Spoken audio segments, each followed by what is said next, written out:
దేవుని నామానికి వందనాలండి. చిన్న ప్రేయర్ చేసుకుందాం. పరలోకపు రాజా, శ్రేష్టమైన దేవ, దివ్యమైన దేవ, బంగారు పాదాలకు వందనాలయ్యా. గడిచిన రాత్రి అంతా కాపాడి తిరిగి సజీవ లెక్కలు చేర్చిన దేవాతి దేవ, నీకు వందనాలు, స్తుతులు, స్తోత్రాలు. నీ ఆత్మతో నింపు, నీ పరిశుద్ధతో నింపు, నీ వెలుగుతో నింపు నాయన. మీరు లేకపోతే నేను బ్రతకలేను, మీరు లేకపోతే నేను జీవించలేను. మీరు నాతో మాట్లాడకపోతే ప్రభా, నా తండ్రి, ఎవరు నాతో మాట్లాడగలరు? మీరు ఒక్కరే నాతో మాట్లాడగలరు ప్రభా. అయ్యా, ఈ దీనురాల స్వరాలను అంగీకరించండి. ఈ దీనురాలతో మీరు మాట్లాడమని ప్రార్థిస్తున్నాను. ఆత్మీయమైన మర్మాలను నాకు బయలుపరచవలసిందిగా వేడుకుంటూ వస్తున్నాను. దేవా నా తండ్రి, అయ్యా అయ్యా అయ్యా నన్ను చూస్తున్న దేవుడుగా మీరు ఉంటూ ఉన్నారు ప్రభా. అయ్యా, నువ్వు సమస్తానికి నా దేవుడుగా ఉంటున్నావు. సమస్తాన్ని ప్రభా నోటి మాట చేత అయ్యా నా తండ్రి మీరు సృష్టించిన వారుగా ఉన్నారు. నీకు వందనాలు నాయన. వాక్యం చెప్పనయ్యుంటుండగా నీ పరిశుద్ధాత్మ నా యందు ఉండడానికే సహాయం చేయమని, కేవలం నీకు ఇష్టాలైన నమ్మకస్తురాలైన నడవబట్టకు ఆయుధపరచమని ప్రార్థిస్తూ ఈ కొద్ది మాటలు దానిని వేసి పెరట అతివృతో బ్రతిలాడు వేడుకుంటున్నాను తండ్రి. ఆమేన్. వాక్యంలోకి వెళ్దాం. ఇవాళ దేవుడు మనతో మాట్లాడబడుతున్న వాక్యం గమనిద్దాం. 1 పేతురు 5వ అధ్యాయం 8వ వచనం. నిబ్బరమైన బుద్ధి గలవారై మెలకుగా ఉండి మీ విరోధి అయిన అపవాది గర్జించు సింహం వలె ఎవరిని వెతుకుచు తిరుగుచున్నాడు. చాలు ప్రియమైన దేవుని బిడ్డలారా, ఇదిగో పేతురు భక్తుడు ఒక మంచి శ్రేష్టమైన మాట మనతో మాట్లాడడానికి ఇష్టపడుతున్నాడు.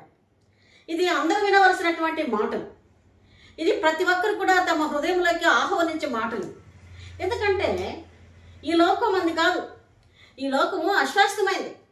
ఈ లోకంలో ఎక్కువ కాలం మనం జీవించలేము. కానీ ప్రియమైన దేవుని బిడ్డలారా, ఇదిగో సాతానుడు వాడు విరోధి అయి అపవాదిలాగా గద్దించిన వాడై ఉంటున్నాడు. మీ విరోధి అయిన అపవాది గర్జించే సింహం వలె వాడు ఎవరిని మిగుదనా అని తిరుగుతూ అనేకమైనటువంటి వాటిలో ప్రవేశిస్తూ వస్తున్నాడు. ఇదిగో వాడు చేస్తున్న పని ఏంటంటే, అందుకంటాడు దేవుడు మెలకువ కలిగి ప్రార్థించండి అని అంటున్నాడు. వాడు ఇష్ట ప్రకారంగా తిరుగుతూ ఉన్నాడు. జాగ్రత్త సుమా, నీలో ఉంటాడు, నీ మధ్యలో ఉంటాడు. వాడు నీ దగ్గరికి వస్తాడు, ఆయా గృహాల్లో ప్రవేశిస్తూ ఉంటాడు. దేవునికి ఎవరైతే ఆయుష్కరంగా నడుచుకున్నాడో వాళ్ళందరి జీవితంలో కూడా నేరుగా వెళ్ళిపోతాడు. వాడు వస్తే కుటుంబమే బీభత్సం అయిపోద్ది. ప్రియమైన దేవుని బిడ్డలారా, కుటుంబమే అల్లకొల్లం అయిపోద్ది. వాడు వస్తే ప్రియమైన దేవుని బిడ్డలారా, తగాదాలు పెడతాడు, తంటాలు పెడతాడు, జగడాలు పెడతాడు, ఒకరికొకరికి పొంతిక లేకుండా చేస్తాడు, గలాటా చేస్తాడు, గలబా చేస్తాడు. ప్లీజ్ అవుతాయి. జాగ్రత్త సుమా, వాడు మనకు విరోధి, వాడు అపవాది. కనుక అపవాది సంబంధంగా మనం ఉండకూడదు. కనుక వాడు గర్జించే సింహం వల్ల తిరుగుతూ ఉన్నాడు. ఎవరిన మృంగుదనా అని కాపులా కాస్తూ ఉంటాడు. జాగ్రత్త, వాడు నోటికి నువ్వు అందుతావేమో. జాగ్రత్త, వాడు మాటలను వింటావేమో. జాగ్రత్త, వాడు మాటల్ని విని పడిపోతావేమో, జారిపోతావేమో. వాడు మాటలకి చెప్పశక్యముగాను మాటలు వాడు మాట్లాడతాడు. తెలుసా, నిన్ను భ్రమపరిచే మాటలు మాట్లాడతాడు. వాడు వినరానటువంటి మాటలు మాట్లాడతాడు. ప్రియమైన దేవుని బిడ్డలారా, వాక్యం సెలవిస్తుంది, వాడు ఎవరిని మృంగుదనా అని గర్జించు సింహం వలె వాడు పైకి వస్తాడట. ఎవరు సోదరి, గర్జించు సింహం వలె బొబ్బరిస్తా పైకి వస్తాడంట. అదే సింహం దావీదు మీదకి వస్తే చీల్చి చెండాడాడు, దగ్గరకు రానికుండా చేశాడు. బొబ్బరిస్తూ వస్తే జాగ్రత్త, నీ దగ్గర కూడా అది రాబోతుంది, నీ దగ్గర కూడా వచ్చేస్తుంది అది. కనుక నీ దగ్గరకు వచ్చినప్పుడు నీ స్థానం ఏంటి, నువ్వు ఎలాగుంటున్నావు? మెలుగు గారికి ప్రార్థించేవారుగా ఉన్నట్లయితే ఆ సాతానును నువ్వు విధించగలవు అని వాక్యం సెలవిస్తుంది. చూడండి, ఒక మాట మనం తెలుసుకుందాం. మరి చూడండి, ఆదికాండం 3వ అధ్యాయం 1 నుంచి 3 వచనాలు చదువుకున్నాం. ఆదికాండం 3వ అధ్యాయం. దేవుడైన యెహోవా చేసిన సమస్త భూజంతువులలో సర్పము యుక్తిగా చాలు. అది ఎలాగుందంట, సర్పము యుక్తిగలదై ఉండను. అపవాది ఎలాగుందంట, చాలా ఇంటెలిజెంట్, అది చాలా తెలివిగా. దాని తెలివి నీకు లేదు తెలుసా? వాడు టక్కర మాటలు చెప్పుద్ది, అబద్ధాల మాటలు చెప్పుద్ది, నేను బుట్టలో వేసుద్ది. జాగ్రత్త సుమా. దానికి లోనైనటువంటి వారు పాతాళాలకు వెళ్ళిపోయిన వారు ఉన్నారు. పాతాళమే వాళ్ళ గమ్యం. ఎవరైతే సాతానుకు లోబడతాడో, ఎవరైతే సాతాను మాటలు వింటాడో ప్రియ సోదరి, వాడు పాతాళానికి వెళ్ళక తప్పదు. ఆయా కుటుంబాల్లో ఒకసారి భర్తలోకి దొరబడింది, తగాదాలు తొలగిస్తుంది. ఒకసారి భార్యలోకి దొరబడద్ది ప్రేమిద్దాన్ని బిడ్డరా. మరి తగాదాలు సృష్టిస్తుంది, బిడ్డల్లోకి దొరబడద్ది. జాగ్రత్త సుమా, జాగ్రత్త సుమా. ఇవి ప్రవేశించకుండా నువ్వు జాగ్రత్త కలిగి జీవించాలని వాక్యం సెలవిస్తుంది. ఏంటంట, అది యుక్తి కలదై ఉండేను. చూడండి ఎక్కడికి వచ్చిందో, అవ దగ్గరకు వచ్చింది. అది చూడండి, అది ఆ స్త్రీతో ఇది నిజమా, ఈ తోట చెట్లలో మీరు తినకూడదని దేవుడు చెప్పినా. ప్రియమైన దేవుని బిడ్డలారా, ఈ చెట్ల పొలాల్లో మీరు తినకూడదని చెప్పాడా? ఇవి తింటే దేవతల రూపము మీకు వస్తుంది తెలుసా? ఇవి తినొద్దని చెప్పా. ఇవి ఎట్టున్నాయంటే కంటికి రమ్యముగాను చాలా అందముగాను ఉన్నాయంట ఆ పండ్లు. కనుక సాతాను అవ దగ్గరకు వచ్చి మాట్లాడుతున్నమాట. మీరు తింటే ఆదాము అవలతో చెప్తున్నాడు, మీరు ఈ పండు తినమున చచ్చెదరు అని చెప్పాడు ఆయన. ఎప్పుడైతే పండు తింటారో, నా ఆజ్ఞను అతిక్రమిస్తారో మీరు చచ్చిపోతారు. హాయిగా దేవాతి దేవుని మాటలు విన్నంత కాలం ప్రేమైన ఏ ఆపద వాళ్ళకి రాలేదు, ఎలాంటి తంటాలు వాళ్ళ జీవితంలో ప్రవేశించలేదు, ఎలాంటి దుర్భరమైన పరిస్థితి వాళ్ళ జీవితంలోకి రాలేదు, ఏ పాపం వాళ్ళు అంటలేదు. 100 సంవత్సరాలట ఆదాము దేవునితో నడిచాడంట. వాళ్ళిద్దరు కూడా చల్లపూట దేవునితో మాట్లాడేవాళ్ళట. ఎంత మంచి మాట. దేవుడు సాయంకాలంగా వచ్చి ఆదామును దర్శించి వాళ్ళతో మాట్లాడుతుంటే ఎంతో ఆనందపడేవాడు, ఉప్పొంగిపడేవాడు. జాగ్రత్త, ఈ తోటంతా మీదే, ఇదంతా మీదే, చక్కగా ఏలుడి. ప్రియమైన దేవుని బిడ్డలారా, ఎప్పుడైతే సాతాను మాట అవమ్మ ఇనిందో పడిపోయింది. ప్రియమైన దేవుని బిడ్డలారా, ఆదాముతో మాట్లాడుతున్న స్వరం ఆగిపోయింది.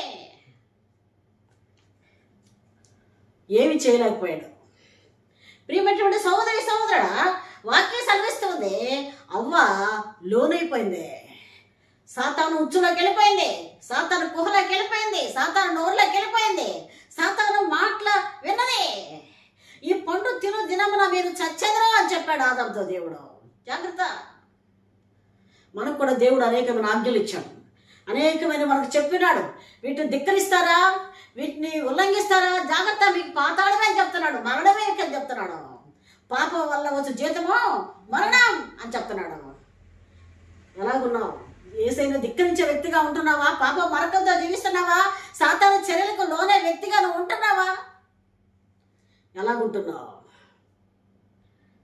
ఆ పండు తిని మీరు దేవతలంతా యుక్తిగలుగుతారు. మీరు మంచి చెడ్డలను ఎరిగిన వారై దేవతల వలె ఉందిరనియు దేవునికి తెలియననియు చూసావా? స్త్రీతో చెప్పాడు, మీకు మంచి చెట్లు తెలుసుకుంటారు. ప్రియమైన దేవుని బిడ్డలారా, మీకు మంచి చెట్లు మీకు బాగా తెలుస్తాయి, మీరు దేవతల స్వరూపం తెలుస్తారని చెప్తారు. ఉప్పొంగిపోయిందామే, సైతాను మాటలు వినదామే, అపవాది తంత్రములు ఎరిగిందామే, అపవాదితో ముడిపెట్టుకుంది, అపవాదితో సంబంధం పెట్టుకుంది. ఏం చేసింది తెలుసా? తను తిని తన భర్త అయినటువంటి ఆదము కూడా ఇచ్చింది. దేవుడు అంటున్న మాట, ఎవరే పని చేసిందంటే నువ్వు నాకు ఇచ్చావే ఒక ఆమె చేసింది పని అని చెప్తున్నాడు. ప్రియమైన దేవుని బిడ్డలారా, ఆదాముకు తెలియదా? నేరం మోపే వ్యక్తి కనిపిస్తున్నాడు కనుక సాతానుడు కుయుక్తిగా వచ్చేసాడు వాళ్ళ మధ్యకే. హాయిగా ఉన్న వాళ్ళ జీవితాలు, చక్కగా దేవునితో మాట్లాడుతున్న వారి జీవితాలు చెల్లాచెదరైపోయాయి. ప్రియమైన దేవుని బిడ్డలారా, వాళ్ళు చెట్ల మధ్యకి వెళ్ళి దాంకున్న వారుగా ఉంటున్నట్టున్నారు. సాతాను కుయుక్తుల వల్ల జీవితాలు పాడైపోతున్నాయి. వాళ్ళ జీవితం వ్యర్థమైపోయింది, వాళ్ళ జీవితం పాడైపోయింది. జాగ్రత్త సుమా. సాతానుని నీ హృదయంలోకి రప్పించుకుంటున్నావేమో. తాగుడు వల్ల హృదయాన్ని రప్పించుకుంటున్నావా? జోదం వల్ల రప్పించుకుంటున్నావా? వ్యభిచారం వల్ల రప్పించుకుంటున్నావా? ప్రియమైన సోదరి, నీ చూపుల వల్ల సాతానుని లోపలికి లాక్కుంటున్నావా? ఎలాగుంటున్నావు? జాగ్రత్త సుమా. దేవుడు హెచ్చరిస్తున్నాడు, పాపం వల్ల వచ్చే జీతం మరణం. దేవుని కాయసికంగా నడుచుకోబాకు. ప్రియమైన దేవుని బిడ్డలారా, దేవుడు ఆదాము అవ్వలు చేసిన పని సహించాడు. వాళ్ళని ఏం చేశారు తెలుసా? వాళ్ళని చెయ్యొద్దని పని చేయటం వలన వాళ్ళకి ప్రియమైన దేవుని బిడ్డారా, ఆ ఏదేమో తోటలో నుంచి వాళ్ళని ఎల్లగొట్టినట్టుగా చూస్తున్నాం. వాళ్ళకి శిక్ష వేసినట్టుగా మనం చూస్తున్నాం. ప్రియమైన దేవుని బిడ్డ, ఇక్కడి నుంచి ఈ పొలాలను కూడా గచ్చ పొదలు ముళ్ళ పొదలతో నిండుకొని ఉంటాయి. నువ్వు కష్టపడి పొలాలు దున్నుతావు అని చెప్తాడు. నువ్వు కష్టపడి ప్రసవింత బిడ్డను కంటావు. శపించాడు నేల, వాళ్ళ ద్వారా నేల శపించబడిందే.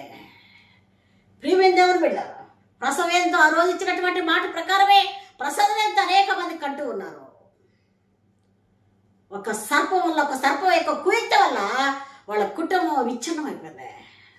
దేవుని మాటను ధిక్కరించిన వారుగా ఉన్నారు, లోబడిన వారుగా ఉంటున్నారు. పటాపంచలు అయిపోయింది వాళ్ళ యొక్క జీవితాలు. పాపం తెచ్చుకున్నారు వాళ్ళు.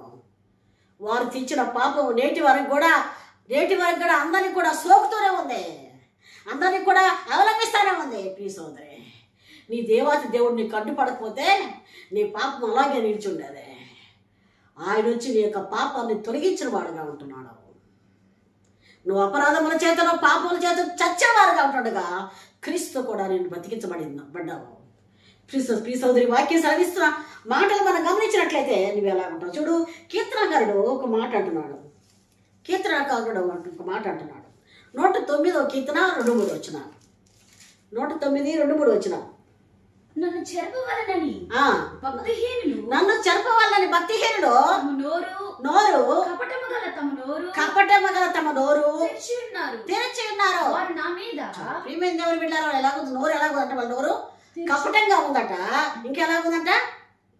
నన్ను చెరపవలనని భక్తిహీనులు తమ నోరు కపటముగా ఉందట. వాళ్ళ నోరు ఎలా ఉందంట? కపటముగా ఉందంట. ఇంకా వారు నా మీద ఏంటి అబద్ధాలు చెప్పుకుంటూ ఉన్నారు. ఇంకా ఏం చేస్తున్నారంట? వారు నన్ను చుట్టుకొని నా మీద ద్వేషపు మాటలు మాట్లాడుతున్నారు. అయ్యా, వాళ్ళు ఎలాగున్నారంటే ద్వేషపూరితముగా ఉన్నారు, కపట హృదయం కలిగి ఉన్నారు. నా గురించి వాళ్ళు మాట్లాడుకుంటున్నారు, గుసగుసలు మాట్లాడుకుంటూ ఉన్నారు. ఒక చోట అంటాడు, నేను ఉపవాసం ఉండగా నా గురించి గుసగుసలు మాట్లాడుకునేను రాయబడింది. ఈ సోదరి, కపటముగా మాట్లాడుతున్నారట. జాగ్రత్త, సాతానుడు చొరబడితే నీ భక్తిహీనాలు అయిపోతావు. సాతానుడు చొరబడితే నువ్వు కపటమైన మనస్సు నీకు వస్తుంది, కపటమైన మాటలు వస్తాయి, అబద్ధాలు వస్తాయి, నీ నోట్లోకి అబద్ధాలు వస్తాయి. ఈ సోదరి, అబద్ధాలు ఎలాగ చెప్తావండి?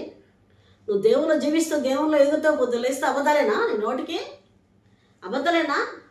ఏదో మంచినీళ్ళు మర్యాదలాగా, కొంతమంది అయితే మంచినీళ్ళు మర్యాదలాగా అబద్ధాలు చెప్పేస్తారు, ఊరగా చెప్పేస్తారు, ఉచితంగా చెప్పేస్తారు, సునాయాసంగా చెప్తారు. ఈ అబద్ధాల వల్ల వచ్చేది ప్రియమైన నష్టమే. అబద్ధాల వల్ల నువ్వు ఆశీర్వాదాలు పోగొట్టుకుంటున్నావు, అబద్ధాల వల్ల నష్టాలు తెచ్చుకుంటున్నావు నీ కుటుంబానికి. ఏదో ఒక సక్రంగా ఉన్నాయని చెప్పు, ఒక సక్రమైన మాటలు చెప్పు చూద్దాం, ఈ విధంగా నడిచానని చెప్పు చూద్దాం.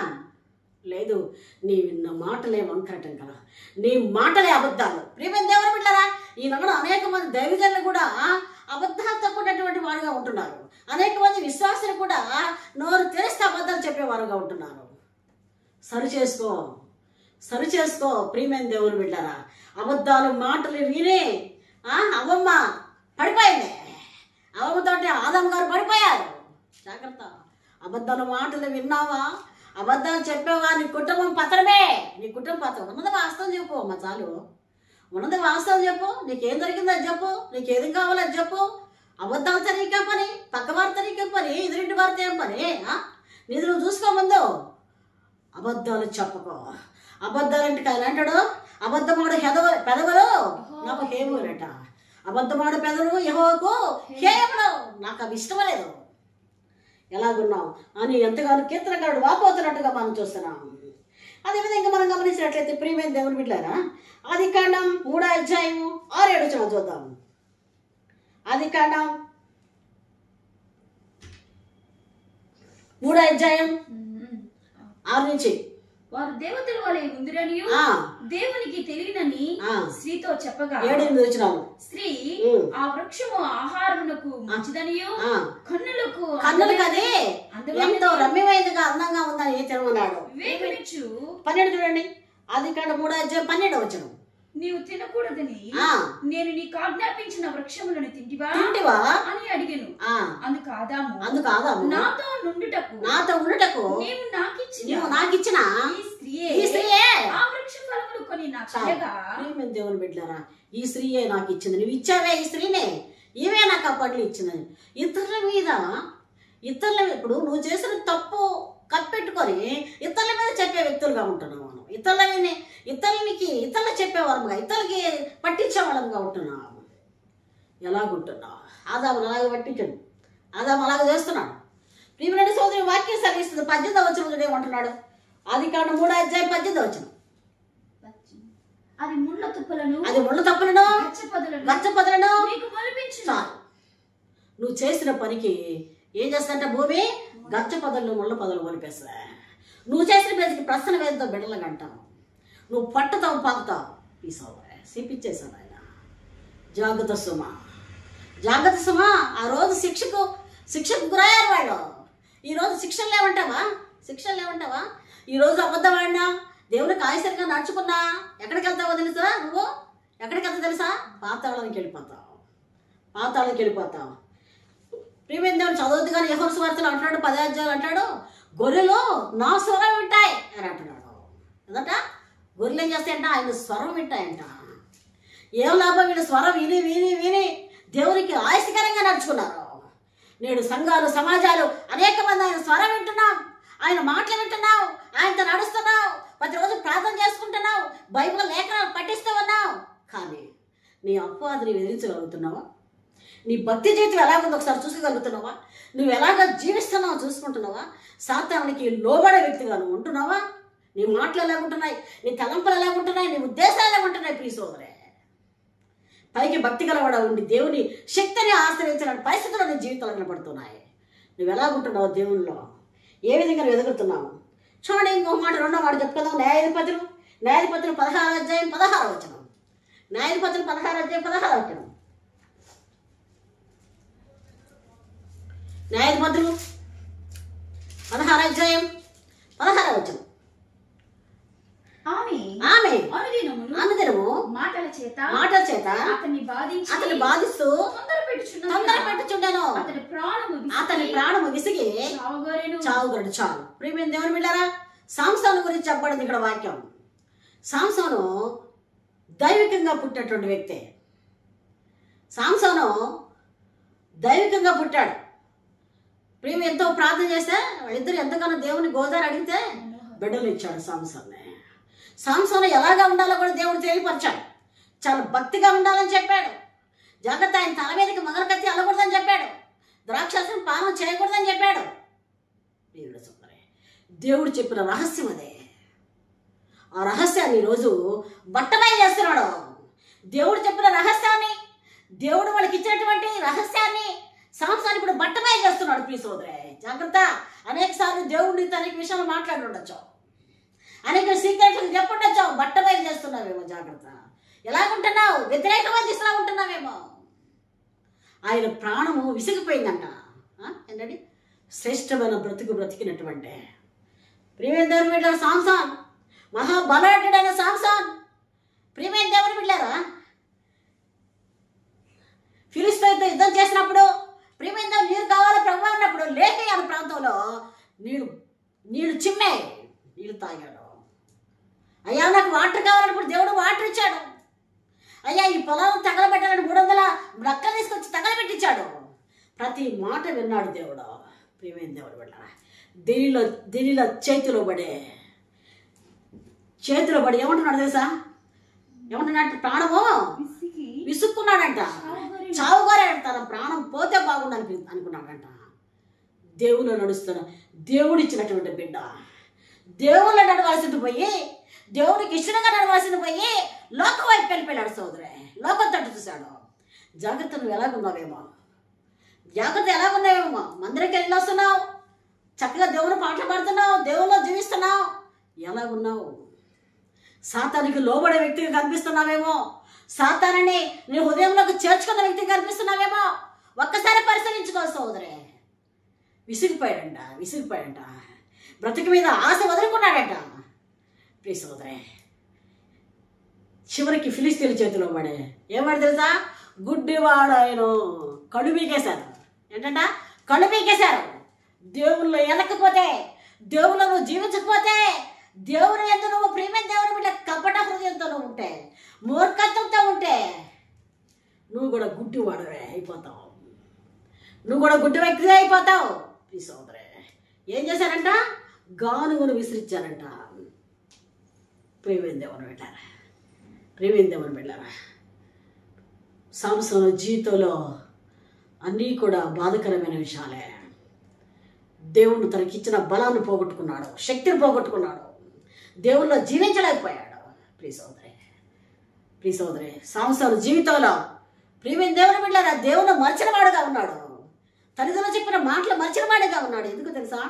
సాతానుతో సాంగత్యం చేసిన వాడుగా ఉన్నాడు. సాతానుతో సాంగత్యం చేసిన వాడు ఎవరు కూడా బతకలేదండి.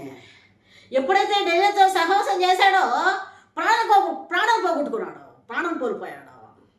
జాగ్రత్త సుమా, నువ్వు ఎవరితో స్నేహం చేస్తున్నావో, ఎవరితో డీలింగ్షిప్లో ఉంటున్నావో, ఎవరిని ఆనుకొని జీవిస్తున్నావో ఒక్కసారి నువ్వు పరిశీలించుకో. అలాగా జీవిస్తే నీ జీవితానికి మరణం తప్పదని జ్ఞాపకం చేస్తూ వస్తున్నాను. ఇంకో మాట నేర్చుకుందాం. చూడండి, 1 రాజులు 19:4. 1 రాజులు 19:4.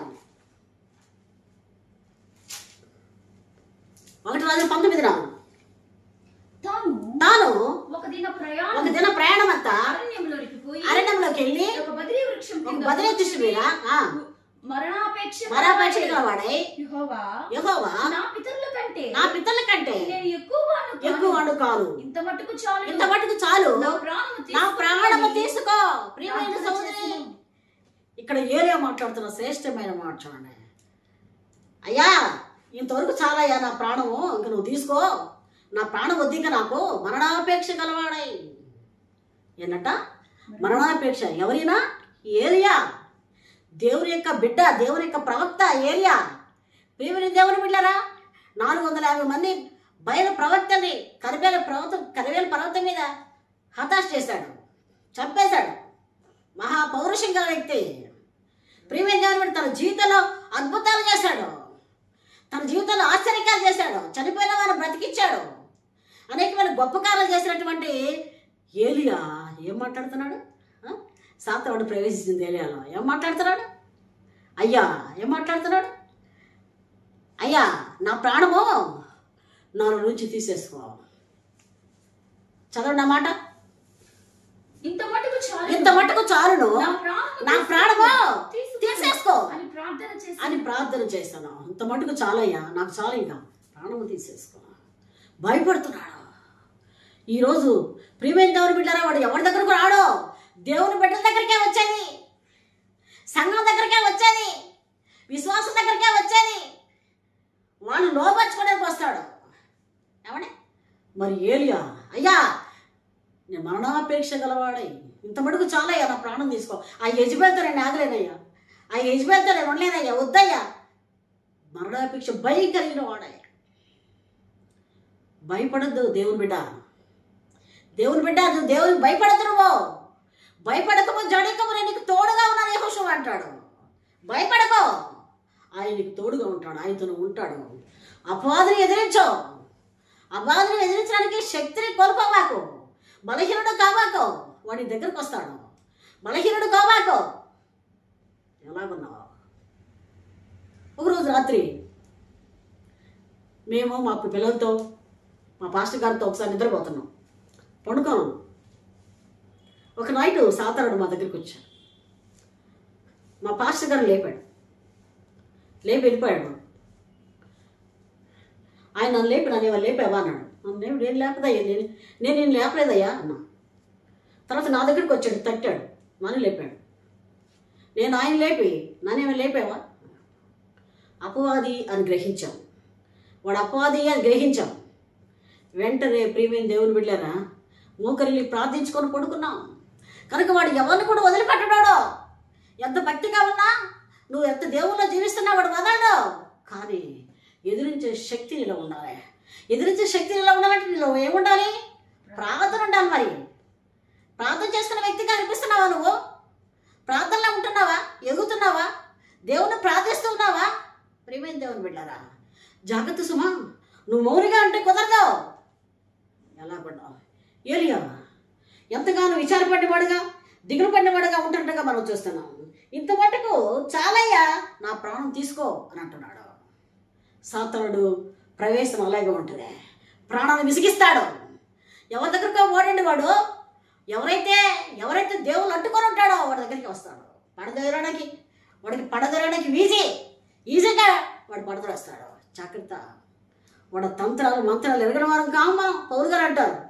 జాగ్రత్త సుమా అని క్రైస్తవ బిడ్డలందరూ కూడా హెచ్చరించి ఆయన మాట్లాడినట్టుగా చూస్తున్నాం. ఇంకొక మాట మాట్లాడుకుందాం. చూడండి, ఇంకొక మాట ఇర్మియా మాట చూద్దాం. ఇర్మియా 8:6 చూద్దాం. ఇర్మియా 8:6. నేను చెవి ఎగ్గి వారి మాటలు విని ఉన్నాను. పనికి మాలిన మాటలు వారు ఆడుకొనిచున్నారు. ఏం మాటలంటాయి? పనికి మారిన మాటలట. ఇంకా నేనేమి చేసినని చెప్పి చెడుతనమును గూర్చి పశ్చాత్తాపపడివాడు ఒక్కడు కూడా లేకపోయినా పనికి మారిన మాటలు. జాగ్రత్త సుమా, నువ్వు పనికి మారిన మాటలు మాట్లాడుతున్నావేమో. దేవుని బిడ్డ అయ్యండి, దేవుని ధరించుకొని ఏం మాటలు మాట్లాడుతున్నా? ఎలాగున్నా నువ్వు? దేవుని దృష్టిలో ఎలా కనిపిస్తున్నా? పనికి మారిన మాటలు కట్టిపెట్టావు, దూరపరచుకో. ఆ పనికి మారిన మాటలు నువ్వు కలిగిన వ్యక్తిగా ఉన్నావా? నీ జీవితం అంతమే. తెలుసా మాట? ఎలాగుంటున్నావు చూడే. వాక్యంలోకి వెళ్దాం. సంఖ్యాకాండం 12వ అధ్యాయం. సంఖ్యాకాండం 12వ అధ్యాయం 2 నుంచి చదువుకుందాం. మోషే చేత మాత్రమే యెహోవా పలికించిన ఆయన మా చేత కాదా అని చెప్పుకోగా. ప్రియమైన ఏమన్నారంట? మిరియాం ఏమని మాట్లాడుతుంది? మోషే అక్క అయినటువంటి మిరియాం అహరోను మాట్లాడుకుంటున్నారు. ఏం మాట్లాడుకుంటున్నారు? ఆయన చేత నా పలికించేది మా చేత కాదా అంటుంది. ఆమె గొప్ప రచయిత. ఏమంటే మా చేత కాదా అని అంటుంది. ప్రియమైన దేవుని బిడ్డారా, కూషు దేశపు స్త్రీని వివాహం చేసుకున్నాడు ఆయన. ఈయనతో ఆయన మాట్లాడేది మాతో మాట్లాడ్డా? ఆయన మీద, మోషే మీద చాడీలు చెప్పుకుంటున్నారు, గుసగుసలు మాట్లాడుకుంటున్నారు, చాడీలు చెప్పుకుంటున్నారు. అందుకని దేవుడు ఏం మాట్లాడుతున్నాడు తెలుసా? 6వ వచనంలో ఏమన్నాడు చూడండి. 6వ వచనం, వారిద్దరూ రాగా ఆయన నా మాటలు వినుడి చూడండి. ఈ మాటలు మాట్లాడుకుంటుంటే దేవుడు వాళ్ళని పిలుస్తున్నాడు. మిరియాం, అహరోన్ రండిట, నా దగ్గరికి రండి అంటున్నాడు. నిలబడ్డారు. వచ్చి ఏమన్నాడు చూడండి. మీరు ప్రవక్త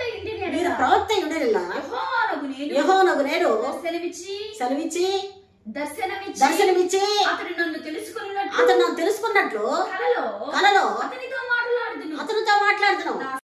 నమ్మకమైన వాడు. ప్రియమైన ఆయన మిక్కిలే నా ఇల్లంతట్లో నమ్మకమైన వాడు అని మిక్కిలే సాత్వికుడు.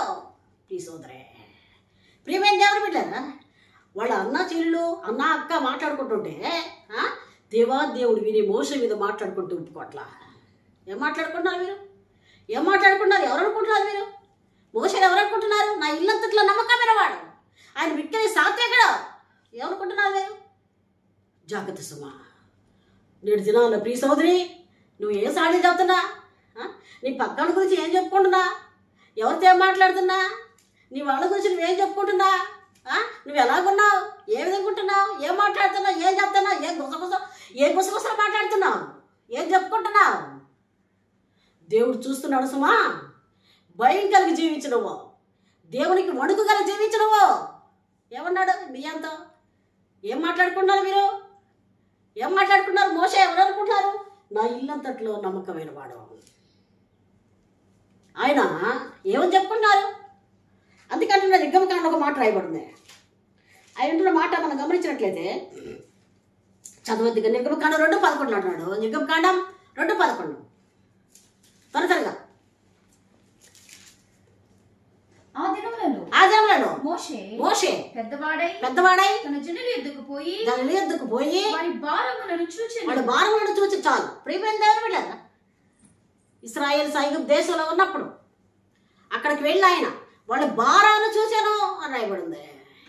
ప్రియమైన దేవుని బిడ్డలారా, అందుకని దేవాసి దేవుడు కూడా సమస్త భారం మోసుకున్న జనులారా నా ఇంతకు రండి. ఒక రకంగా ఒక రకంగా మోషేని దేవుడితో కూడా పోలుస్తారు. ఆయన భారం మోసాడు, ఈయన భారం మోసాడు. ఏమంటాడు? ఐగుప్తు ధనము కంటే యేసుక్రీస్తు శ్రమ అనుభవించడం మంచిదంటాడు. ఐగుప్తు ధనము కంటే, ఐగుప్తులో రాజకుమార్తె యొక్క కుమారుడు అనిపించుకున్నాడు కంటే ఐగుప్తులో ఉన్నా ప్రియమైన దేవుని బిడ్డలారా, శ్రమ అనుభవించిన క్రీస్తు, యేసుక్రీస్తు శ్రమ అనుభవించిన మేలు ఐగుప్తు దేశంలో ఉన్న భాగ్యం కంటే, చదువు కంటే. చూడండి, ప్రకటన హెబ్రీయులకు రాసిన పత్రిక 11వ అధ్యాయంలో రాయబడింది అన్నమాట మోషే గురించే. కనుక ఆయనతో శ్రమ అనుభవించిన మేలు అంటాడు. అలాంటి మోషే ప్రియమైన దేవుని బిడ్డరా, ధనము నాకు వద్దనుకున్నాడు. ఐగుప్తు ధనము కంటే క్రీస్తు విషయమైన నింద గొప్ప భాగ్యాన్ని ఎంచుకున్నాడు మోషే. ప్రియమైన దేవుని బిడ్డరా, అల్పకాలము పాప భోగము అనిపించుకుంటున్నాడు. దేవుని బిడ్డలతో శ్రమ అనుభవించిన మేలు అరేంచను. సైతాను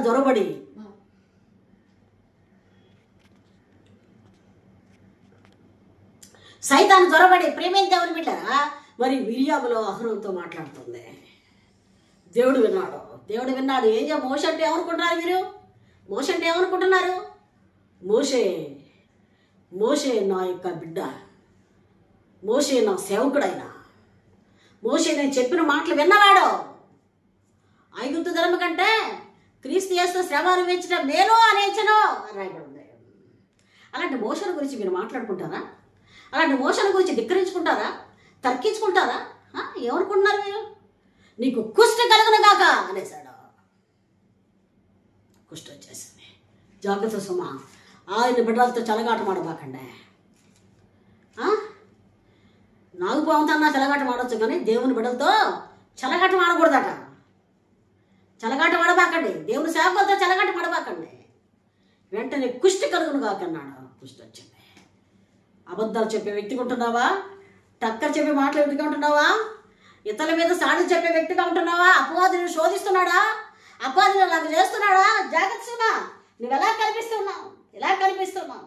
చూడండి, 2 సమయాలు 16 అధ్యాయం 7 వచ్చిన 2 సమయాలు 16 అధ్యాయం 7 వచ్చిన త్వరగా.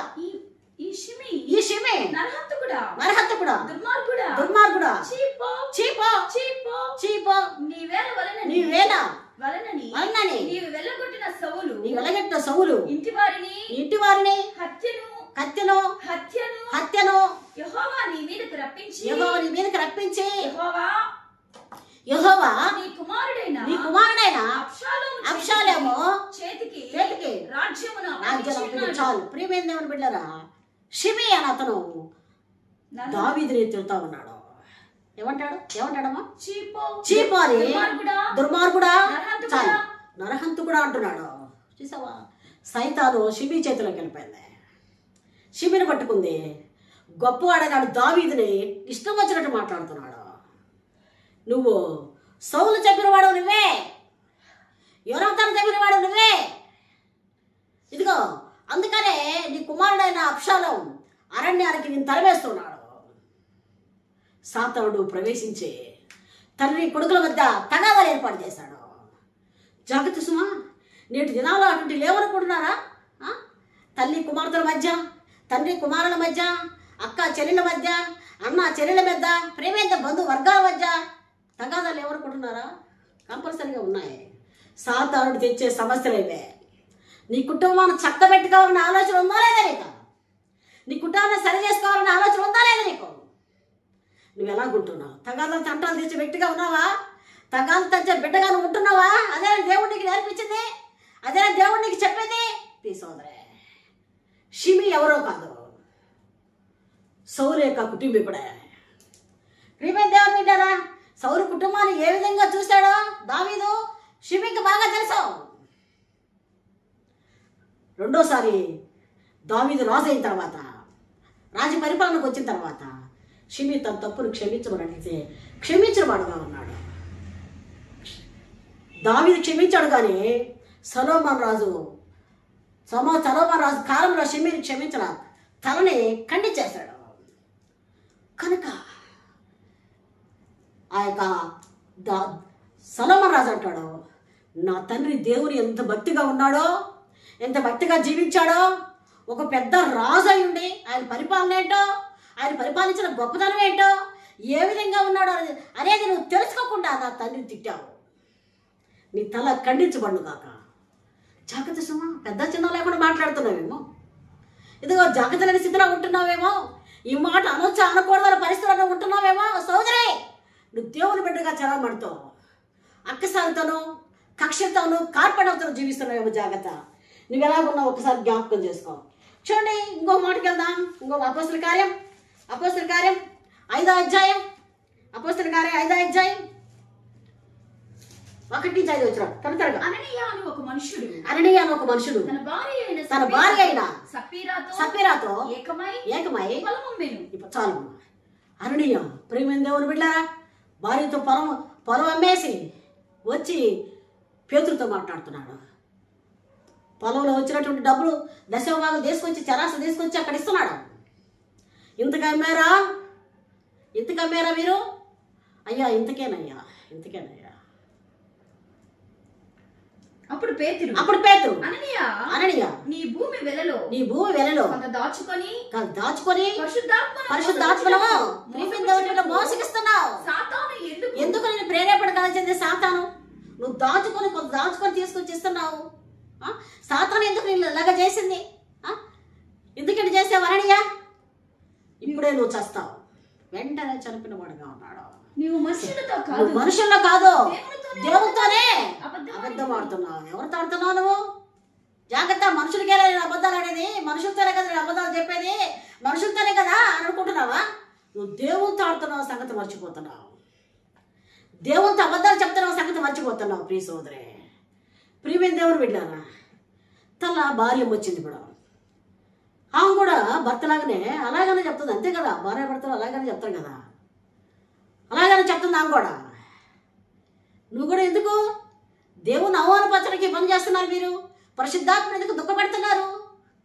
వెంటనే ఆయన పాదాలు ఆడే ఉన్నాయి, ఆమె అక్కడే చనిపోయేది. ప్రియమైన దేవుని వెళ్ళారా, అబద్ధాలు ఆడిన వారుగా, దేవుని అవమానపరిచిన వారుగా, ఇంతకే అమ్మేమని చెప్పిన వారుగా, ప్రియమైన దేవుని వెళ్ళారు విచిత్రంగా చనిపోయిన వారుగా ఉన్నారు. ప్లీజ్ అది ఆ మాటలతో చాలా బాధేస్తుంది మనకి. ఇద్దరు చనిపోతారు అబద్ధాలు చెప్పి. జాగ్రత్త సుమే, నీ అబద్ధాలతో కొండకోరి తనంతో ఉన్నావు. ఇంకా అబద్ధాలు సృష్టించుకుంటున్నావా? అబద్ధాలు చెప్తున్నావా? ఇకనైనా మాను నీ జీవితంలో. ఎప్పుడైనా మాను. నువ్వు ఆశ్రయించబడతావు, నీ బిడ్డ ఆశ్రయించబడుతుంది. లేదని నీ భర్త అబద్ధాలు కోరి అయితే మిమ్మల్ని దీవించడానికి ఆశపడతాడు దేవుడు. జాగ్రత్త, ఒప్పుకోండి దేవుని దగ్గర. ఎలాగున్నావు? అబద్ధాలు చెప్పే వ్యక్తులుగా ఉంటున్నావా? ఏ విధంగా కనపడుతున్నావు? దేవుల్లో ఉంటే కూడా అబద్ధాలు చెప్పే వ్యక్తిగా ఉన్నారు. అనేక మంది అవిశ్వాసులైన వారుగా ఉన్నారు. దేవుడి యొక్క సాతానుడి చేతిలోకి వెళ్ళిపోయి కూలిపోయిన వారుగా ఉన్నారు. జీవితాలు కొల్లబెట్టుకున్న వారుగా ఉన్నారు. ఒక్కొక్క ఆమె ఏడుస్తూ వచ్చి చెప్పుద్ది సంఘంలోకి వచ్చాయి, అమ్మా నా భర్త తాగుడు వల్ల వాడు ఏం చేస్తున్నాడో అర్థం కావట్లేదు. ఇదిగో పొలాలను అమ్మేసుకున్నాడు ఒక ఆమె చెప్తే. ఇంకొక ఆమె వచ్చాడు, అమ్మ పిల్లలు పెళ్లికి వయసుకు వచ్చారు, పెళ్లి చేయకుండా వాడు ఇచ్చిన విడిగా తిరుగుతున్నాడు. ఒక్కొక్కరు ఒక్కొక్క బాధ వేదన చెప్తుంటే బాధ దిగులు. తెల్లాలేసి ఆయన పాదాల మీద పడి ఏడుస్తా, ప్రభువా ఏందయ్యా ఈ సమస్యను? ఒక్కొక్క సమస్య కాదు. ఈ సోదరే, ఎలాగున్నావు? అబద్ధాలు చెప్పి ప్రాణంలో పోగొట్టుకున్నారండి. వృద్ధాగా అబద్ధాలు చెప్పే. వాస్తవం చెప్తే ఏమైందంటే దేవుడు ఎంతగా దీవిస్తాడు, ఎంతగా ఆశ్రయిస్తాడు. జాగ్రత్త. ఇంకా ఎవరితో అబద్ధాలు చెప్తున్నావు? ఎవరు ఇంకా మనసులో ఉంచుకున్న వారుగా ఉంటున్నావు? ఏ విధంగా ఉంటున్నావు? ఇంకో మాట చెప్పి ముగిస్తానికి ఇష్టపడతాను. చూడండి, మార్కు సువార్త 15వ అధ్యాయం. మార్కు సువార్త 15వ అధ్యాయం త్వరగా. మార్కు సువార్త 15వ అధ్యాయం 3 నుంచి చదివించిన. ప్రధాన యాజకుడు ఆయన మీద అనేకమైన నేరాలు మోపగా పిలాతు ఆయనను చూచి మరలా నువ్వు ఉత్తరం ఏమనుకుంటున్నావేంటి? నీ మీద వీళ్ళు ఎన్నెన్ని నేరాలు మోపుతున్నారు, ఎన్నెన్ని అబద్ధాలు చెప్తున్నారు చూడమని. ప్రియమైన దేవుని బిడ్డలారా, పిలాతు దగ్గరికి యేసుని తీసుకొచ్చారు. పిలాతు మాట్లాడుతున్నాడు, వీళ్ళు నీ మీద అబద్ధాలు చెప్తున్నారు, చాటులు చెప్తున్నారు సంగతి నేను వింటున్నాను. నువ్వు నీతిమంతుడు అని నాకు తెలుసు, నిష్కలకుడు అని నాకు తెలుసు, గొప్పవాడు అని నాకు తెలుసు. వీళ్ళు నీ మీద నేరం మోపుతున్నారు, నువ్వు ఎందుకు నోరు మెదపకుండా ఉన్నావు, గమ్ముగా ఉన్నావు ఏంటట? ఎన్ని నేరాలు మోపినా ఆయన ఏం చేస్తున్నాడు? మౌనంగా ఉండేను. సరే హల్లెలూయా, హల్లెలూయా, మౌనంగా ఉండేను. ఇది క్రైస్తవ జీవితంలో క్రైస్తవులు దేవుని బిడ్డలు నేర్చుకోవాల్సిన పరిస్థితి. ఎవరేమన్నా మౌనిగా ఉండటమే. సాక్ష్యాలు కాదు మనకు కావాల్సింది. వాడు సాక్ష్యాలు చెప్పలేదే, మా గురించి ఇట్లా అన్నారే, అది కాదు మనకు కావాల్సింది. మౌనిగా ఉండటం, ప్రార్థన చేయటమే. నేను నేర్చుకుంది నా జీవితంలో అదే. మా జీవితంలో నా యొక్క సంఘ జీవితంలో ప్రియమైన దేవుని బిడ్డలారా, చిన్న వయసుకే దేవుని సేవకు వచ్చాను. చిన్న వయసులో చాలామంది వచ్చారు సంఘస్థులు, ఒకరి మీద ఒకరు చాలు చెప్పుకోవడానికి. నేను సంఘానికి వెళ్ళిన మొదటి దినాలు, పరిచర్యకి వెళ్ళిన మొదటి దినాలు వాళ్ళతో ఒకే మాట అన్నాను, మీరు ఒకరి మీద ఒకరు అబద్ధాలు చెప్పుకోవడానికి నా దగ్గరికి రావద్దు. మీరు వస్తే మీకు ఏది కావాలో, నేను మీకు ఏం అవసరమో అది అడగండి. ప్రార్థన చేయమనండి, ప్రార్థన చేస్తాను. ఉపవాసం ఉందని చెప్పండి, ఉపవాసం ఉన్నాం. ఇలా చేద్దాం, కానీ కొండలు చెప్పటం ఇలాంటి మాటలు నా దగ్గర చెప్పొద్దు, చాడేలు. ఆ రోజు నుంచి ఈ రోజు వరకు నా సంఘం ఎప్పుడు కూడా అలాంటివి తీసుకురాలేదు. వచ్చారంటే అమ్మ ఇదిగో ఈ అవసరం గురించి ప్రార్థన చేయి, ఇదిగో ఈ సమస్య గురించి ప్రార్థన చేయి అని అడిగేవాళ్ళే. ఎలాగున్నావు? యేసయ్యంట మౌనిగా ఉన్నాడట. నా దేవుడు మౌనంగా ఉన్నాడట. సోదరి అది గడ్డం పెరుగుతుంటే మౌనంగా ఉన్నాడు. ఆయన చల్లని చెప్పేది కొడితే మౌనంగా ఉన్నాడు. కేకరిచి ఉమ్మ వేస్తే మౌనంగా ఉన్నాడు. నా దేవుడు ప్రియమైన దేవుడు వీళ్ళరా మౌనంగా భరించారు. కొడవతో కొడుతుంటే ఆయన శరీరమంతా చాలా దున్నుతుంటే ప్రియమైన రక్తశక్తి మీద శరీరంతో కూలబడ్డాడే కానీ ఒక్క మాట లేదు నా దేవుడు. దేవా ఎంత గొప్ప దేవుడు అయ్యాను, ఎంత గొప్ప దేవుడు నాకు దొరికేవయ్యాను నాయన. నా జీవితాంతో నిన్నే స్తుతిస్తూ ఉంటానయ్యా. అంత గొప్ప దేవుడు మన దేవుడా అని మర్చిపోమాకండి. జాగ్రత్తగా నడవండి. చూడండి ఒక మాట రాయబడింది, మలాకి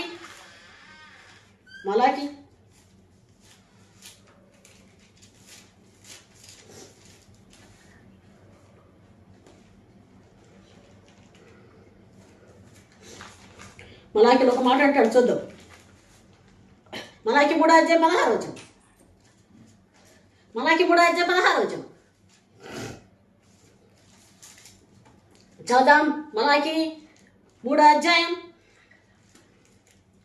మత్తయి పక్కనే ప్రియమైన దేవుడు అంటాడు, ఒకరొకరు మాట్లాడుకొని చూడగా. ఎవరంటే వాళ్ళు భక్తి పరులేనంట.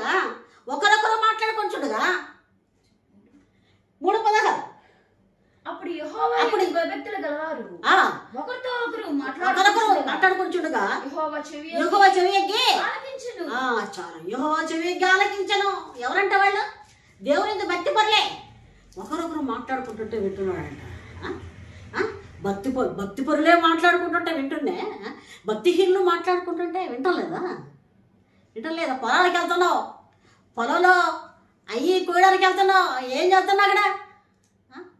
సంతకి వెళ్తున్నావు, ఏం చేస్తున్నా?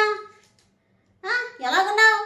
ఇటీవల గణేష్ నిమజ్జనానికి వెళ్తున్నారు అనేక మంది క్రైస్తవులు కూడా అక్కడ ఉంటున్నారట, విన్నాను. ఏం చేస్తున్నా అక్కడ? పీసోదరే ఎలాగున్నావు? ప్రత్యేకమైన వ్యక్తి కనబడాలి నువ్వు. ఆయనట భక్తి పరులే ఒకరొకరు మాట్లాడుకుంటే విన్నావాడు. భక్తి లేని జీవితంలో నువ్వు ఎన్నెన్నో మాట్లాడుతున్నా ఆయన వినడం లేదా? ఆయన కడుపుసుకొని ఉన్నాడా? వింటున్నాడు. జాగ్రత్త. భయం కలిగి జీవించావు. వాక్యం సెలవిస్తుంది.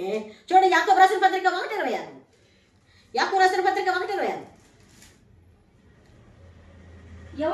ఎవరైనా నోటి కళ్ళెము పెట్టుకొనక తన హృదయమును మోసపరుచుకొనుచు భక్తి గలవాడిని అనుకునే ఈ భక్తి వ్యర్థమే. జాగ్రత్త. నువ్వు నోటికి కళ్ళెం పెట్టుకోకపోతే వ్యర్థమే. నువ్వు నోటికి కళ్ళెం పెట్టుకోకుండా నీ ఇష్టానుసారంగా మాట్లాడితే నీ భక్తి వ్యర్థమే అని చెప్పబడుతుంది వాక్యము. కళ్ళెం పెట్టుకో. ఏం మాట్లాడుతున్నావు సోదరి ఏం మాట్లాడుతున్నావు? నువ్వు ఏం చెప్తున్నావు? నీ నోటికి కళ్ళెం పెట్టుకో. వాక్యం చదివిస్తూ ఉంది. 1 Petrus 3:10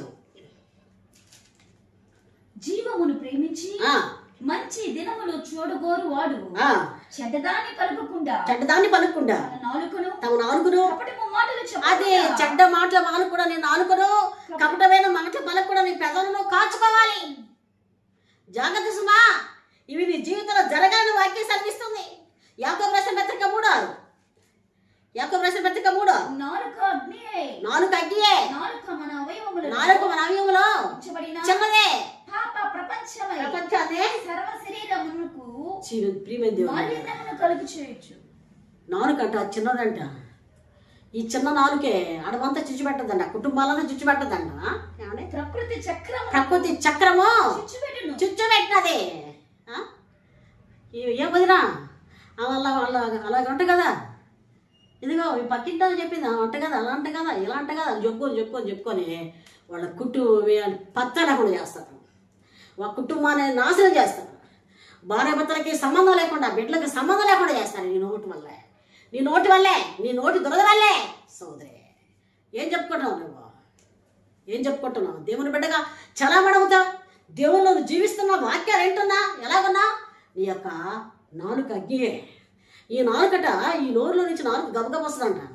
గబగబ బయటకు వచ్చి గబగబ మాట్లాడే మళ్ళీ లోపలికి వెళ్ళిపోద్దంట. ఏమి ఎరగనట్టుగా నాకులాగా చాలా మాట్లాడద్దంట. ఈ నాలుక ఏమి తెలియనట్టుగా మళ్ళీ గమైపోద్దంట. పక్కన వాడి గురించి చెప్పొద్దంట, ఎరగంటోడు చెప్పొద్దంట, ముందుంటోడు గురించి చెప్పొద్దంట, ఆ మద్రాసులో ఉండేవాడి గురించి చెప్పొద్దంట, ఢిల్లీలో ఉండేవాడి గురించి చెప్పొద్దంట. మళ్ళీ ఏం చేస్తాంట, ఎరగనట్టుగా లోపలికి వెళ్ళిపోద్దంట. జాగ్రత్త సుమా, నీ నాలుగు నీ జాగ్రత్తగా కంట్రోల్లో పెట్టుకున్న వ్యక్తిగా ఉండ. కొలసీలు రాసిన పత్రిక 4 త్వరగా.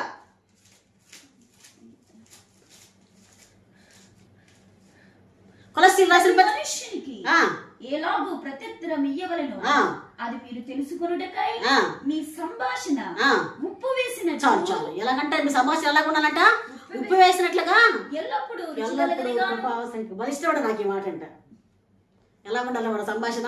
ఉప్పు వేసినట్లుగా ఎల్లప్పుడూ రుచిగలదిగా ఉండాలి. మనం కూరల్లో ఉప్పు వేస్తేనే రుచి. మన సంభాషణ అంట ఎంత మంచి, దేవుడు ఎంతగా పోలుస్తున్నాడు. అసలు నా దేవుడు ఎంత గొప్ప మాటలు మాట్లాడుతున్నాడండి. ఆయన ఏం మాట్లాడుతున్నాడు? నీ సంభాషణ ఎలా ఉండాలంట, ఉప్పు వేసినట్లుగా కృపాసహితంగా ఉన్నాడు. ఉప్పు వేసినట్లుగా రుచిగా ఉండాలండి మాటలు. ఒక కమ్మ మాట్లాడుతుంటే కడుపులోకి గుణపం తీసుకొని పోయేటట్టు ఉంటుంది. ఒక కమ్మ మాట్లాడుతుంటే కడుపులో పోటు కొట్టదు. అంటే ప్రియమైన దేవుని బిడ్డారా, ఎట్టుండాలంట, కృపాసహితంగా ఉండాలంట. కృపాసహితంగా ఉప్పు వేసినట్లుగా. ఎంత మంచి మాట. మరి అట్టున్నాయా నీ మాటలు? ఆ విధంగా నువ్వు చెప్పుకుంటున్నావా? టేస్ట్గా ఉంటున్నాయి నీ మాట, రుచిగా ఉంటున్నాయా? సాతాన మాటలు మాట్లాడబాకు. నువ్వు ఎలా కనిపిస్తున్నావు దేవుని దృష్టికి? ఎలా ఉంటున్నావు దేవుని దృష్టిలో? ఎలాగ నువ్వు ఉంటున్నావు? చూడు, ఆయన మాటలు మాట్లాడుతున్నా. యోహాను సువార్త 35:13. యోహాను సువార్త 35:13.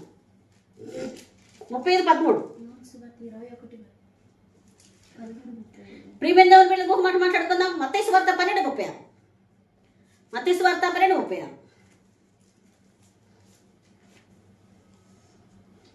అప్పుడు ఆయన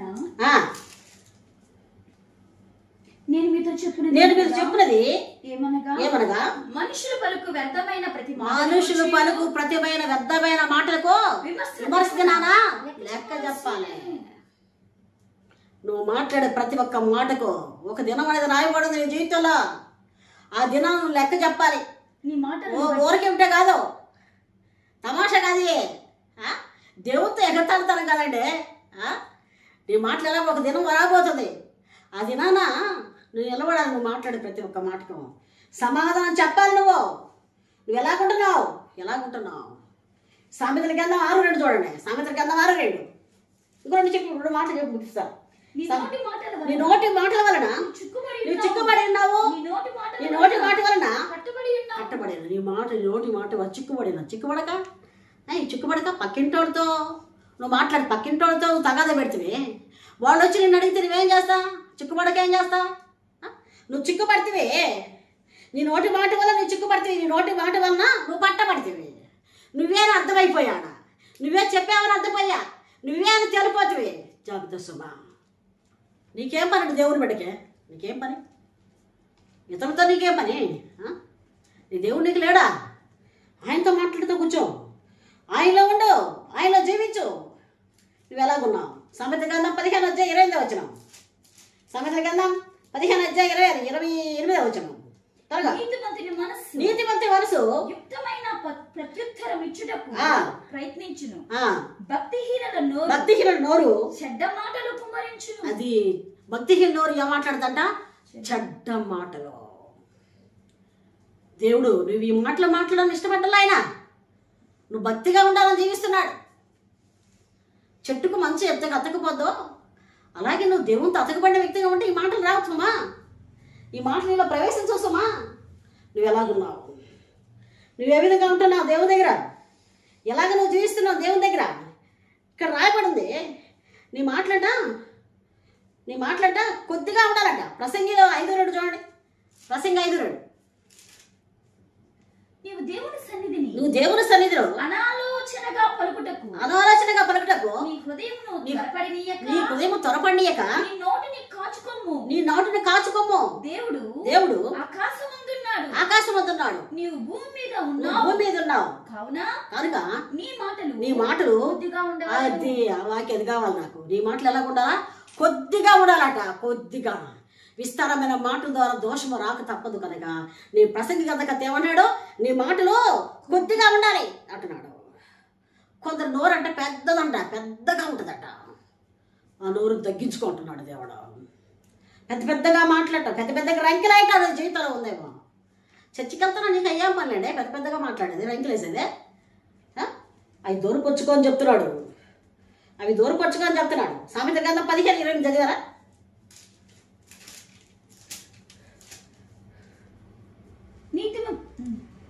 సామెతలు 21:23. సామెతలు 21:23. నోటిని నాలుకను భద్రం చేసుకునేవాడు శ్రమల నుండి అది శ్రమ నుండి తన ప్రాణాన్ని కాపాడుకుంటాడు. నోరునే ఏంటట ఏమన్నాడమ్మా? 21:23లో నోరును నాలుకను భద్రం చేసుకునేవాడు శ్రమ నుంచి తన ప్రాణం. వండర్ఫుల్ సెంటెన్స్ అండి అది, వండర్ఫుల్ మాట. ఈ నాలుగును భద్రం చేసుకుంటే నువ్వు శ్రమ నుంచి నీ ప్రాణాన్ని కాపాడుకుంటావు. ప్లీజ్ సోదరే చాక సుమా, సాతానుడు ఎప్పుడెప్పుడు నేను మింగాలన్నా, ఎప్పుడు పడద్రోయాలన్నా, నీ ప్రాణాన్ని కాపాడడానికి నువ్వు ప్రయత్నించు. లాస్ట్ మాట చెప్పి ముగించడానికి ఇష్టపడతాను. ప్రకటన గ్రంథం 21:8. ప్రకటన గ్రంథం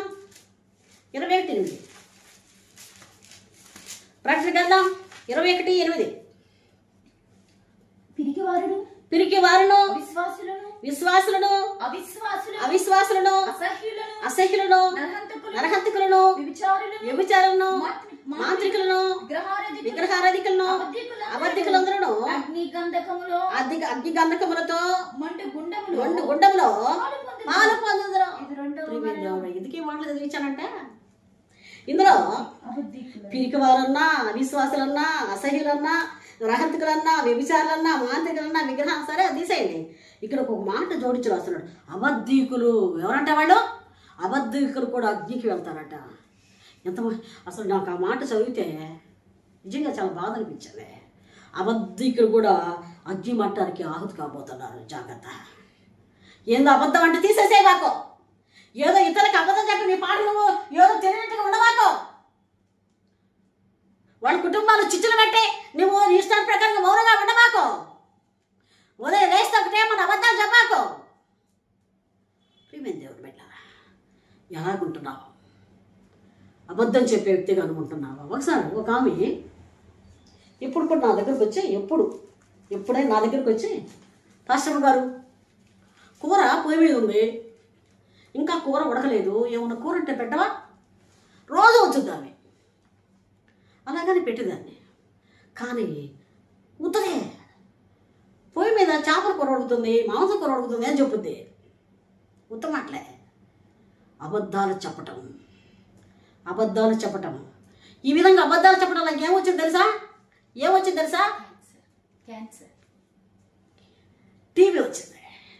ఏమొచ్చింది? టీబీ వచ్చింది. ప్రియమైన దేవుడు బిడ్డలారా, ఆమె హాస్పిటల్లో చేరుంది మద్రాసులో. మాకు ఫోన్ చేసింది, నేను చచ్చిపోయేటట్టున్నాను, పాస్టర్ గారు వచ్చి ప్రార్థన చేయడానే. మా పాస్టర్ గారు బయలుదేరి హైదరాబాద్ మద్రాసు ప్రాంతానికి వెళ్ళాడు, చెన్నై ప్రాంతానికి వెళ్ళాడు ఆమెకు ప్రార్థన చేయడానికి. ఆయన పోతుంటే ఒక మాట చెప్పాను, తన జీవితంలో ఈ చనిపోయే స్థితిలో తన ఆడిన అబద్ధాలని ఇంకెప్పుడు కూడా ఆడ ప్రభు అని చెప్పమాను, ఇంత వాడికి ఆ అబద్ధాలు క్షమించు ప్రభు అని చెప్పమని చెప్పు అని చెప్పిచ్చా. ఎలాగున్నావు? నీ అబద్ధాల వల్ల నీకు క్యాన్సర్ వస్తుంది, టీబీ వస్తుంది తెలుసా, ఎయిడ్స్ వస్తాయి. జాగ్రత్త. అబద్ధాలంటే ఏదో చిన్న మాట అనుకునేవు. ఈ అబద్ధాల వల్ల నువ్వు నరకానికి వెళ్ళిపోతావు, అగ్నికుండానికి ఆగుతు కాతావు. అబద్ధికులందరూ కూడా అగ్నికుండానికి వెళ్తారని రాయబడింది అక్కడ. ప్లీజ్ సోదరి, ఒకసారి ఒక చిన్న ఇన్సిడెంట్ చెప్పి ముగించడానికి ఇష్టపడతాను. పాలయం చర్చికి చాలామంది, 6 లక్షలు 10 లక్షల మంది వస్తారట ఆయన చర్చి. అక్కడ ఒక ఆయనతో, అతను మంగళవాళ్ళైనా ఆయనతో బయటకు వచ్చాడు. బయటకు వచ్చిన తర్వాత ఆయన అన్నాడు, సార్ పాస్టర్ గారు, ఎందుకు లోకం ఈ విధంగా ఉంది, ఎందుకు ఇలాగ ఉంటుంది అని అడిగంట. ఈ లోకమంతా ఎందుగా ఉంది, ఇట్లా తాగుబోతులు, జోదగాళ్ళు, విచారులు, దొంగతనాలు, దోచుకలు, వ్యర్థమైన మాటలు మాట్లాడేవారు, లంచగొండతనం పెరిగిన వాడు, అబద్ధాలు, చాడులు, ఎందుకే ఈ లోకమంతా ఇలాగ ఉందని అడిగాడు. ఆ పాస్టర్ గారు ఆయన బయటకు తీసుకొచ్చి, ఆయన మంగళవతం కదా, అగో పోతున్నాడు ఒక ఆయనకి గడ్డం పెరుగుంది, తలంతా పెరుగుంది, ఆయనకి తీసుకొచ్చి ఆయనకి ఎండ్రుడు కట్ చేయకపోయావా అన్నాడంట. అయ్యా ఆయన నా దగ్గరకు వస్తే కదా నేను కట్ చేసేది, ఆయన నా దగ్గరికి రాకపోతే నా దగ్గరకు వచ్చి అయ్యా ఈ గడ్డము గీకయ్యా ఈ తలకుండా ఎండుకలు తీయంటే కదా నేను తీసేది, ఆయన నా దగ్గర రాకపోతే ఎలా పాస్టర్ గారు అన్నాడంట. పాస్టర్ గారు అన్నాడంట, వాళ్ళు కూడా ఈ లోకంలో ఉన్న వాళ్ళందరూ కూడా దేవుని దగ్గరకు వస్తే కదా మారేది, దేవుని దగ్గరకు వస్తే కదా వాళ్ళకు కూడా రోగాలు పోయేది, వాళ్ళకు ఉన్నటువంటి జబ్బులు పోయేది, వాళ్ళు మారేది, దేవుళ్ళకి వస్తే కదా వాళ్ళు స్వస్థపడేది, వాడు నిజమైన దేవుడు తెలుసుకునేది అని అన్నాడట. అప్పుడు ఈ లోకం మారద్ది, అందరూ దేవుని దగ్గరకు వస్తున్నాడంట. ప్లీజ్ సోదరి, ఇంకా నువ్వు మారిన పరిస్థితిలో ఉన్నావేమో, ఇంకా దేవుని దగ్గరికి రాని పరిస్థితిలో ఉంటున్నావా, వచ్చి కూడా తెలియని దేవుడు తెలియనట్టుగా ఉంటున్నావేమో, మౌనిగా ఉంటున్నావేమో, దేవుని యొక్క భక్తిని ఆశ్రయించకుండా ఉంటున్నావేమో, దేవుని శక్తిని ఆశ్రయించలేకపోతున్నావేమో, నామకార్థమైనటువంటి పరిస్థితుల్లో జీవితాలు ఉంటున్నాయో ప్లీజ్ సోదరి, నువ్వేనాకున్నావు. దేవుడి మాటలు దీవించుగాక. ఆమేన్, ఆమేన్, ఆమేన్.